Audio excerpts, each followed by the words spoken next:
একেই তো বলে লিওনেল স্কালোনি ম্যাজিক, একেই তো বলে স্কালোনির মাস্টারমাইন্ড ছক। কেননা সবাই যখন ভাবছে বাদ দেয়া হয়েছে পাওলো দিবালাকে, তখন উল্টো রথে হাঁটছেন এই কোচ।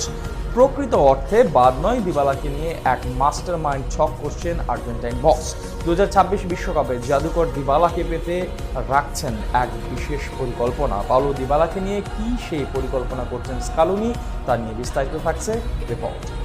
লিওনেল মেসিকে আর্জেন্টিনা স্কোয়াডে দেখাটা নিঃসন্দেহে স্বস্তির, তবে স্ক্যালোনির এই কলাপে অস্বস্তির জায়গাটাও বিদ্যমান। কেননা মেসির পরে আর্জেন্টিনা ফ্যানদের সবচেয়ে ভালোবাসার নাম পাওলো দিবালা, কিন্তু আগামী 2 ম্যাচে স্কোয়াডে নেই ফুটবলের এই জাদুকর। তাতে হতাশ আকাশ নীল ভক্তরা, কিন্তু যারা ভাবছেন পাওলো দিবালাকে বাদ দেওয়া হয়েছে তারা মূলত ভুল, কারণ দিবালাকে নিয়ে এক বিশেষ মাস্টারমাইন্ড ছক করছেন স্ক্যালোনি। আসলে পুরো পৃথিবীর জানা স্ক্যালোনির চিন্তা চেতনা ফুটবলীয় দর্শন জগতের বাইরে।